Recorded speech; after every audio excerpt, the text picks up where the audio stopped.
ಓದೋದಕ್ಕೆ ಬರೆಯೋದಕ್ಕೆ ತುಂಬಾ ಅಂದ್ರೆ ಬೇರೆಯವರಿಗೆ ಏನು ಸವಲತ್ತಿತ್ತೋ ಅಷ್ಟು ಸವಲತ್ತು ಇರಲಿಲ್ಲ. ಈಗ ಪುಸ್ತಕಗಳು, ಪಠ್ಯ ಪುಸ್ತಕಗಳು ಅದರ ಲಭ್ಯತೆ ತುಂಬಾ ಕಡಿಮೆ. ಈಗ ಇಂದಿನ ಸ್ಪರ್ಧಾತ್ಮಕ ಯುಗದಲ್ಲಿ ನಾವು ಇನ್ನೊಬ್ಬರೊಟ್ಟಿಗೆ ಕಾಂಪೀಟ್ ಮಾಡಬೇಕು ಅಂದ್ರೆ ಸ್ಪರ್ಧಿಸ್ಬೇಕು ಅಂತಂದ್ರೆ ನಮಗೆ ಒಂದು ಮಾಹಿತಿ ಇರಬೇಕು, ಆ ಜ್ಞಾನ ಇರಬೇಕು. ಇನ್ಫಾರ್ಮೇಶನ್ ಇಸ್ ಪವರ್ ಅಂತ ಹೇಳ್ತಾರೆ. ಎಕ್ಸಾಮ್ ಬರೆದು ಪಾಸ್ ಮಾಡೋದು ಒಂದು ಒತ್ತಡ ಇದ್ರೆ, ನಾವು ಎಕ್ಸಾಮ್ ಎಷ್ಟೇ ಓದಿದ್ರು ಬರಹಗಾರರ ಮೇಲೆ ಅವಲಂಬನೆ ಆಗಿರ್ತೀವಿ. ಅವ್ರು ಬರಲಿಲ್ಲ ಅಂತಂದ್ರೆ ನಮ್ಮ ಎಕ್ಸಾಮ್ ಹೋಯ್ತು ಅಂದ್ರೆ ಅವತ್ತು ನಾವು ಬರೆಯೋ ಹಾಗಿಲ್ಲ. ನಮಸ್ಕಾರ ವೀಕ್ಷಕರೇ, ಈ ಸಂಜೆ ನ್ಯೂಸ್ನ ವಿಶೇಷ ಸಂದರ್ಶನಕ್ಕೆ ಸ್ವಾಗತ. ನಾನ್ ಪಲ್ಲವಿ ಎನ್ ರಾಜ್. ವೀಕ್ಷಕರೇ, ಸಾಧನೆ ಮಾಡಬೇಕು ಅಂದ್ರೆ ಛಲ ಇರಬೇಕು, ಶ್ರದ್ಧೆ ಇರಬೇಕು. ನನ್ನ ಕೈನಲ್ಲಿ ಏನೂ ಮಾಡೋಕ್ಕಾಗಲ್ಲ ಅಂತಂದ್ರೆ ಏನೂ ಮಾಡೋಕೆ ಸಾಧ್ಯನೇ ಇಲ್ಲ. ಅದರಲ್ಲೂ ಈ ಪರ್ಸನಲಿ ಡಿಸಬಿಲಿಟೀಸ್ ಇರುತ್ತಲ್ಲ, ಅಂಥವ್ರಂತೂ ಏನೂ ಮಾಡೋಕ್ಕಾಗಲ್ಲ ಅಂತ ಕೆಲವೊಂದಷ್ಟು ಜನ ಮಾತಾಡ್ತಾರೆ. ಆದರೆ ಇವತ್ತಿನ ನಮ್ಮ ಕಾರ್ಯಕ್ರಮದಲ್ಲಿ ಅಂತಹವರ ಮಧ್ಯೆ ಬಹಳ ವಿಶೇಷವಾದಂತಹ ಅತಿಥಿಗಳಿದ್ದಾರೆ. ಬನ್ನಿ ಅವ್ರನ್ನ ಸ್ವಾಗತಿಸೋಣ.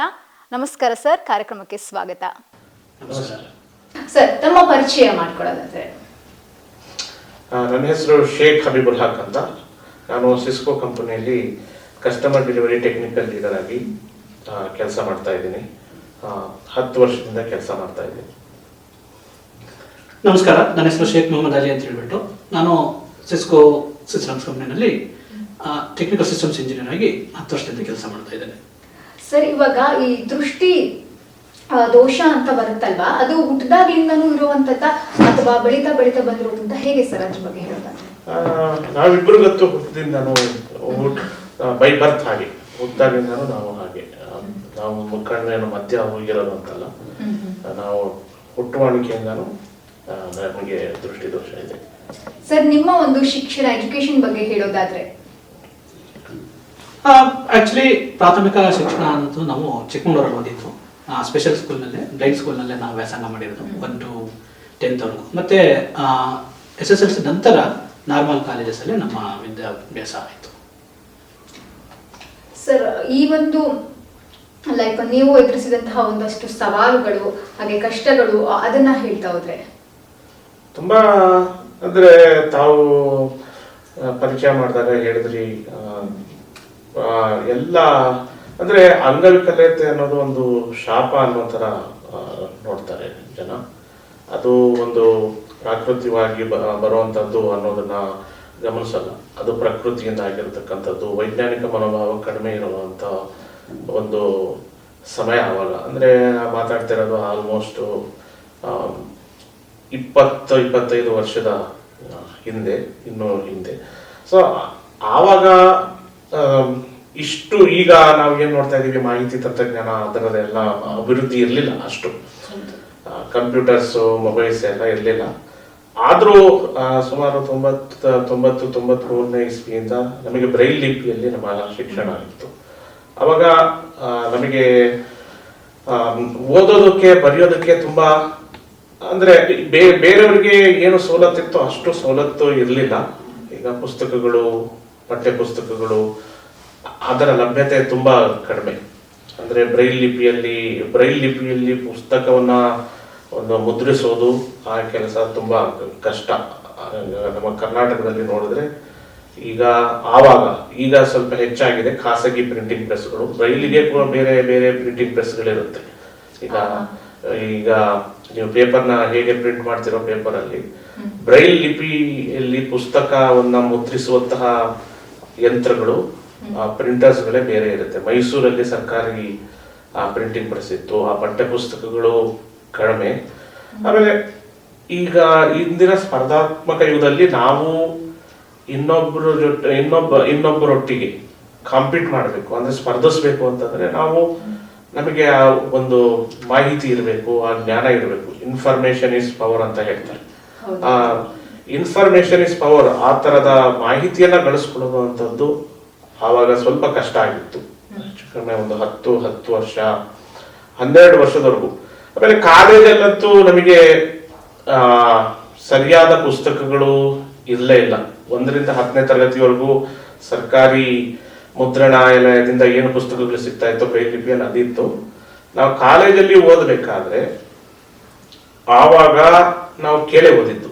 ಟೈಪ್ ರೆಕಾರ್ಡೆಡ್ ಕ್ಯಾಸೆಟ್ ಏನು ಮಾಡ್ತಾರೆ, ಸ್ವಯಂ ಸೇವಾ ಸಂಸ್ಥೆಗಳು, ಈ ಮಿತ್ರ ಜ್ಯೋತಿ ಅಂತ ಒಂದು ಸಂಸ್ಥೆ ಇದೆ, ಸಕ್ಷಮ್ ಅಂತ ಒಂದು ಸಂಸ್ಥೆ ಇದೆ, ಇನ್ನು ಹಲವಾರು ಸಂಸ್ಥೆಗಳು ಅವ್ರೇನ್ ಮಾಡ್ತಾರೆ ಅಂತಂದ್ರೆ ತಮ್ಮ ಮೂಲಕ ಇನ್ನೊಬ್ಬರನ್ನ ಕೇಳ್ತಾರೆ, ಅಂದ್ರೆ ವಾಲಂಟಿಯರ್ಸ್ನ, ಅಂದ್ರೆ ಯಾರು ಕಾಣ್ತಾರೆ ಅವರು ಆ ಪುಸ್ತಕಗಳನ್ನ ಓದಿ ರೆಕಾರ್ಡ್ ಮಾಡ್ತಾರೆ ಕ್ಯಾಸೆಟ್ ಅಲ್ಲಿ, ರೆಕಾರ್ಡಿಂಗ್ ಮೆಷಿನ್ ಆಡಿಯೋ ಕ್ಯಾಸೆಟ್ ಅಲ್ಲಿ. ಆ ಕ್ಯಾಸೆಟ್ನ ಮತ್ತೆ ನಾವು ಕೇಳಿ ಅದನ್ನ ನೆನ್ಪಿಟ್ಕೊಂಡು ಓದ್ಬೇಕಾಗಿತ್ತು. ಅದರಿಂದ ಏನು ಕನ್ನಡ ಭಾಷೆ ಈಗ ಆಂಗ್ಲ ಮಾಧ್ಯಮದಲ್ಲಿ ಓದ್ಬೇಕಾಗತ್ತೆ ಕೆಲವೊಂದ್ಸರಿ ಆಂಗ್ಲ ಭಾಷೆ. ಸೊ ಅವಾಗ ಏನಾಗುತ್ತೆ, ಅವ್ರು ಯಾವ ತರ ಉಚ್ಚಾರಣೆ ಮಾಡಿರ್ತಾರೆ ಅದನ್ನ ನಾವು ಗಮನಿಸ್ಬೇಕಾಗತ್ತೆ. ಅಲ್ಲಿ ಇರತಕ್ಕಂತ ಸ್ಪೆಲ್ಲಿಂಗ್ಸ್ ಅಂದ್ರೆ ನಾವು ನಮ್ಮ ಕಿವಿಗೆ ಏನ್ ಬೀಳುತ್ತೋ ಅದೇ ಒಂದು ರೀತಿಯ ಅಂತಿಮ, ಅದನ್ನ ರಿವ್ಯೂ ಮಾಡೋದು ಅಂತ ಹೇಳ್ತಾರೆ, ಪುನರಾವರ್ತಿಸೋದು, ಪುನರ್ ವಿಮರ್ಶೆ ಮಾಡುವಂಥದ್ದು, ಅದೆಲ್ಲ ಸ್ವಲ್ಪ ಕಷ್ಟ ಇತ್ತು. ಆದ್ರೂ ನಾವು ನಮ್ಮ ಜೋರ್ದಾರ್ ನರ್ಸಿಂಗ್ ಹೋಮ್ ಚಿಕ್ಕಮಗಳೂರಿನಲ್ಲಿ ಓದಿದ್ದು ನಾವು. ಡಾಕ್ಟರ್ JP ಕೃಷ್ಣೇಗೌಡ ಅಂತ ಹೇಳಿ ಆ ಶಾಲೆ ನಡೆಸ್ತಾ ಇದ್ದಾರೆ, ಈಗಲೂ ನಡೆಸ್ತಾ ಇದ್ದಾರೆ. ಆ ಶಾಲೆ ನಮಗೆ ಒಂದು ತುಂಬಾ ಸಹಾಯ ಮಾಡಿ ಅಲ್ಲಿನ ನಮಗೇನು ಬೇಕು ಆ ಸೌಕರ್ಯಗಳನ್ನ ಕಲ್ಪಿಸ್ಕೊಟ್ರು ಅವರು. ಅವರನ್ನ ನಾವು ಈ ಸಮಯದಲ್ಲಿ ಬಹಳ ಹೃದಯಪೂರ್ವಕವಾಗಿ ಸ್ಮರಿಸಿ ಅವರಿಗೆ ಒಂದು ಧನ್ಯವಾದಗಳನ್ನ ಹೇಳಕ್ಕೆ ಇಷ್ಟಪಡ್ತೀನಿ ನಿಮ್ಮ ಚಾನೆಲ್ನ ಮೂಲಕ. ಮತ್ತೆ ಇನ್ನೂ ಬಹಳ ಬೇಕಾದಷ್ಟು ಸವಾಲುಗಳು ಅಂತಂದ್ರೆ ಇಷ್ಟಿಷ್ಟಕ್ಕೆ ಇದು ನಾವು 12ನೇ ತರಗತಿವರೆಗೂ ಆಯ್ತು. ಆಮೇಲೆ ಮುಂದೆ ಡಿಗ್ರಿ ಓದಿದ್ದಾಯ್ತು, ನಾನು BA ಮಾಡಿದೆ, ಎಕನಾಮಿಕ್ಸ್, ಇಂಗ್ಲಿಷ್, ಸಾಹಿತ್ಯ ಮತ್ತೆ ರಾಜ್ಯಶಾಸ್ತ್ರ, economics, English and political science. ಆಮೇಲೆ ನಾನು ಮೈಸೂರು ಗಂಗೋತ್ರಿಯಲ್ಲಿ ಮಾಸ್ಟರ್ಸ್ ಇನ್ ಇಂಗ್ಲಿಷ್ ಲಿಟ್ರೇಚರ್, ಆಮೇಲೆ NET ಆಯ್ತು. ಸೊ ಇಲ್ಲೆಲ್ಲ ನಾವು ಬಹಳ ತುಂಬಾ ಸವಾಲು ಏನಂತಂದ್ರೆ, ಇನ್ನೊಂದು ನಾವು ಎಕ್ಸಾಮ್ ಬರೀತೀವಲ್ಲ, ಈಗ ಯಾವುದೇ ತರಹದ ಸಾರ್ವತ್ರಿಕ ಪರೀಕ್ಷೆ ಆಗಲಿ, ಯಾವುದೇ ತರಹದ ಎಕ್ಸಾಮ್ ಆಗಲಿ, ಅದನ್ನ ನಾವು ಬರಹಗಾರರ ಮೇಲೆ ಅವಲಂಬನೆ ಆಗುತ್ತೆ. ಈಗ ನಾವು ಹೇಳ್ತೀವಿ ಇದನ್ನ ಬರಿ ಅಂತ, ಅವರು ನಾವು ಹೇಳೋದನ್ನ ಸರಿಯಾಗಿ ಬರಿದೇ ಹೋದ್ರೆ, ಅದು ನಾವು ನಮ್ಮ ಉತ್ತರ ಸರಿಯಾಗಿದ್ರು ಆ ಪೇಪರ್ ಮೇಲೆ ಅವರ ಬರವಣಿಗೆ ಸರಿ ಇಲ್ಲದೆ ಹೋದ್ರೆ ನಾವು ಮಾರ್ಕ್ಸ್ ಕಡಿಮೆ ಬರುವಂತ ಸಾಧ್ಯತೆ ಇರುತ್ತೆ, ಆ ಅವಲಂಬನೆ ಇರುತ್ತೆ. ಕೆಲವು ಟೈಮಲ್ಲಿ ಬರಹಗಾರರು ಇದು ಎಕ್ಸಾಮ್ ಅಂದ್ರೆ ನಮ್ಮ ಎಕ್ಸಾಮ್ ಅಂದ್ರೆ ಬರಹಗಾರರಿಗೆ ಅವರು ಅಂದ್ರೆ ಅವ್ರಿಗೆ ನಮ್ಮ ಎಕ್ಸಾಮ್ ಬಗ್ಗೆ ಚಿಂತನೆ ಇರೋದಿಲ್ಲ. ಕೆಲವೊಂದು ಅಂದ್ರೆ ಸಹಾಯ ಮಾಡಿರೋರು ಇದ್ದಾರೆ, ಆದ್ರೂ ಕೆಲವೊಮ್ಮೆ ಒಂದು ರೀತಿಯ ಒಂದು ಅವಲಂಬನೆ ಇರೋದ್ರಿಂದ ಒಂದು ಭಯ ಇರುತ್ತೆ. ನನಗೆ ಒಂದ್ಸತಿ ಒಂದೆರಡು ಸತಿ ಆತರ ಆಗಿದೆ ನಿದರ್ಶನಗಳು. ಏನು ಅಂತಂದ್ರೆ ನಮ್ಮ ಎಕ್ಸಾಮ್ ಇತ್ತು, ಇನ್ನೇನು ಎಕ್ಸಾಮ್ ಹಾಲ್ ಒಳಗೆ ಹೋಗ್ಬೇಕು, ಆವಾಗ ಬರಹಗಾರರೇ ಇಲ್ಲ ಅಲ್ಲಿ, ಬಂದಿಲ್ಲ. ಈಗ ನಮ್ಮ ಸ್ನೇಹಿತರು ಕೂಡ ಹೇಳ್ತಾರೆ, ಏನ್ ಮಾಡ್ತಾರೆ, ಎಕ್ಸಾಮ್ ನಾಳೆ ಇದೆ, ಬೆಳಿಗ್ಗೆ ಎಕ್ಸಾಮ್ ಶುರು ಆಗಕ್ಕೆ 2 ಗಂಟೆ ಮುಂಚೆ ಬರಹಗಾರ ಹೇಳ್ತಾರೆ ನನಗೆ ಏನೋ ತುರ್ತು ಸ್ಥಿತಿ ಇದೆ, ನಾನು ಅಲ್ಲಿ ಹೋಗ್ಬೇಕು. ಈ ತರದ ಸವಾಲುಗಳಿದೆ. ಎಕ್ಸಾಮ್ ಬರೆದು ಪಾಸ್ ಮಾಡೋದು ಒಂದು ಒತ್ತಡ ಇದ್ರೆ, ನಾವು ಎಕ್ಸಾಮ್ ಎಷ್ಟೇ ಓದಿದ್ರು ಬರಹಗಾರರ ಮೇಲೆ ಅವಲಂಬನೆ ಆಗಿರ್ತೀವಿ. ಅವ್ರು ಬರ್ಲಿಲ್ಲ ಅಂತಂದ್ರೆ ನಮ್ಮ ಎಕ್ಸಾಮ್ ಹೋಯ್ತು, ಅಂದ್ರೆ ಅವತ್ತು ನಾವು ಬರೆಯೋ ಹಾಗಿಲ್ಲ. ಬರೀಲಿಲ್ಲ ಅಂತಂದ್ರೆ ಮತ್ತೆ ನಾವು ಅದನ್ನ ಕ್ಯಾರಿ ಫಾರ್ವರ್ಡ್ ಮಾಡ್ಬೇಕು, ಏನ್ ಮಾಡ್ಬೇಕು. ಸೊ ಈ ತರದ ಸವಾಲುಗಳನ್ನ ಎದುರಿಸ್ಕೊಂಡು, ಈ ತರದ ಸಂಕಷ್ಟ ಎದುರಿಸ್ಕೊಂಡು, ಈ ತರ ಆದ್ರೂ ಕೊನೆಗೆ ಒಂದು ನಮ್ಮ ಕಾಲ ಮೇಲೆ ನಾವು ನಿಂತಿದ್ದೀವಿ.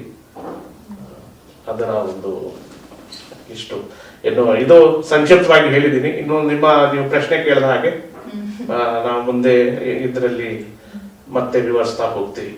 ಸರ್, ನಿಮ್ಮ ಡೈಲಿ ರೂಟೀನ್ ಹೇಗಿರುತ್ತೆ? ನೆಲಗಡೆ ಸಾಮಾನ್ಯವಾಗಿ ಈಗ ಅಂದ್ರೆ ಈಗ ಏನಾಗುತ್ತೆ ಅಂತಂದ್ರೆ, ಬಹಳ ಮುಖ್ಯವಾಗಿ ನಾವು ಮನೆಯಲ್ಲಿ ಅಂತಂದಾಗ ಎಲ್ಲ ಒಂದು ಓರಿಯೆಂಟೇಷನ್ ನಮ್ಗೆ ಆಗಿರುತ್ತೆ. ಸೊ ಹಾಗಾಗಿ ಬೆಳಿಗ್ಗೆ ಎದ್ದ ಕೂಡಲೇ ದೈನಂದಿನ ಕೆಲಸಗಳನ್ನ ಮುಗಿಸ್ಕೊತೀವಿ. ಮತ್ತೆ ಕೆಲಸದ ಒಂದು ಸಮಯ, ಈಗ ನಾನು ಆಕ್ಚುಲಿ UK ಟೈಮಲ್ಲಿ ವರ್ಕ್ ಮಾಡ್ತೇನೆ, ನಮ್ದು ಗ್ಲೋಬಲ್ ಟೀಮ್ ಆಗಿರೋದ್ರಿಂದ ಸೊ ನಾವು ಯುರೋಪಿಯನ್ ಟೈಮ್ನಲ್ಲಿ ಲಾಗಿನ್ ಆಗ್ತೇನೆ. ಸೊ ಅಂದರೆ ಸ್ವಲ್ಪ ಇಂಡಿಯನ್ ಟೈಮು ಬ್ಯಾಲೆನ್ಸ್ ಮಾಡಬೇಕಾದ್ರೆ ಒಂದು 10:30ಗೆ ನಾನು ಲಾಗಿನ್ ಆಗ್ತೇನೆ. ನಾನು ವರ್ಕ್ ಫ್ರಮ್ ಹೋಮೇ ಮಾಡ್ತೀನಿ, ಯಾಕಂದರೆ ನಮ್ಮ ಟೀಮ್ ರಿಸೋರ್ಸಸ್ ಇಲ್ಲಿ ಇಲ್ದಿರೋದ್ರಿಂದ. ಸೊ ಮತ್ತೆ ಎಲ್ಲ ಕ್ಲೌಡ್ ಇನ್ಫ್ರಾಸ್ಟ್ರಕ್ಚರ್ ಇರೋದ್ರಿಂದ ಡಿಪೆಂಡೆನ್ಸಿ ಏನಿರೋದಿಲ್ಲ. ಸೊ ಹಾಗಾಗಿ ಮನೆಯಿಂದನೇ ಕೆಲಸ ಮಾಡ್ತೇನೆ. ಸೊ ಭಾಳ ಮುಖ್ಯವಾಗಿ ಎಲ್ಲರಂತೆ ನಾವು ಏನು ಬೇರೆ ಒಂದು ಚಟುವಟಿಕೆಗಳು ತೊಡಕೊಳ್ಳೋದಾಗಿರ್ಬೋದು, ಆ ಥರದ ರೊಟೀನ್ಸ್ಗಳು ನಮ್ಮದು ಸಾಮಾನ್ಯವಾಗಿ ರೊಟೀನ್ಸ್ ಇರುತ್ತೆ. ಸರ್ ನೀವು? ನಾವು ಡೈಲಿ ಅಂತ ನಂದು ನಮ್ಮ ಕೆಲಸ ಬೆಳಿಗ್ಗೆ 4:15 ಎದ್ದು ಬಿಡ್ತೀನಿ. 3:30 ಈಗ ಡೇ ಲೈಟ್ ಸೇವಿಂಗ್ DST ಅಂತ ಹೇಳ್ತಾರೆ, ನಿಮಗೆ ಗೊತ್ತಿರ್ಬೋದು. ಐರೋಪ್ಯ ದೇಶಗಳಲ್ಲಿ US ಗಳಲ್ಲೆಲ್ಲ ಡೇ ಲೈಟ್ ಸೇವಿಂಗ್ಗೋಸ್ಕರ 1 ಗಂಟೆ ಮುಂದೆ ಹಿಂದೆ ಆಗುತ್ತೆ ವರ್ಷಕ್ಕೆ 2 ಸಲ. ಅವ್ರ ಗಡಿಯಾರವನ್ನು 1 ಗಂಟೆ ಸಮಯ ಹಿಂದೆ ಮುಂದೆ ಮಾಡ್ತಾರೆ. ಆ ಡೇ ಲೈಟ್ ಸೇವಿಂಗ್ ಇರೋ ಕಾರಣ ಈಗ ನನ್ನ ಕೆಲಸ ಬೆಳಿಗ್ಗೆ 6:15 ಆರಂಭ ಆಗುತ್ತೆ. ಬೆಳಿಗ್ಗೆ 4:15 ಎದ್ದು ಕೆಲಸ ಮುಗಿಸ್ಕೊಂಡು ಕಂಪನಿಯ ಕ್ಯಾಬ್ ಸರ್ವಿಸ್ ಬಳಸಿ ನಾವು ಕಂಪನಿಗೆ ಹೋಗ್ತೀವಿ. ಆಲ್ಮೋಸ್ಟ್ 8 ರಿಂದ 9 ಗಂಟೆಯಲ್ಲಿ ಕೆಲಸ ಮಾಡಿ ಮನೆಗೆ ಬಂದು ನಮ್ಮ ಏನಾದರೂ ಇತರೆ ಚಟುವಟಿಕೆಗಳಲ್ಲಿ ತೊಡಗುವಂಥದ್ದು, ಸಂಜೆ ಮತ್ತೆ ಏನಾದರೂ ಓದುವಂಥದ್ದು, ಫ್ರೆಂಡ್ಸ್ ಜೊತೆ ಮಾತಾಡುವಂಥದ್ದು. ಆಲ್ಮೋಸ್ಟ್ ನನಗೆ ತುಂಬ ಓದೋದು, ಪುಸ್ತಕ ಓದೋದು, ಆಮೇಲೆ ಅಂದರೆ ಯಾವ ಥರದ ಪುಸ್ತಕನಾದರೂ ಆಗ್ಬೋದು. ಅಂದರೆ ನಾನು ವಿಜ್ಞಾನದ ಪುಸ್ತಕ ಆಗ್ಬೋದು, ಫಿಲಾಸಫಿ ತತ್ವಜ್ಞಾನ ಆಗ್ಬೋದು, ಸಾಹಿತ್ಯ ಆಗ್ಬೋದು, ಈಗ IT ಇನ್ಫಾರ್ಮೇಷನ್ ಟೆಕ್ನಾಲಜಿ ಎಲ್ಲವೂ ಕೂಡ ನನಗೆ ಇಷ್ಟ ಆಗುತ್ತೆ. ಸೊ ಈ ಥರ ವಿವಿಧತೆ ಬಳಸ್ಕೊಂಡು ಓದಿ ಮತ್ತೆ ಮಾಹಿತಿ ಕಲೆ ಹಾಕುವಂಥದ್ದು, ಈ ಥರ ದೈನಂದಿನ ಚಟುವಟಿಕೆ ಇರುತ್ತೆ. ಆಮೇಲೆ ಶನಿವಾರ ಭಾನುವಾರ ರಜೆ ಇದ್ದಾಗ ಎಲ್ಲಾದರೂ ಸ್ನೇಹಿತರ ಜೊತೆ ಹೊರಗಡೆ ಹೋಗ್ತೀವಿ. ಇಲ್ಲೇ ಈ ಥರ ನಮ್ಮ ಚಟುವಟಿಕೆಗಳು.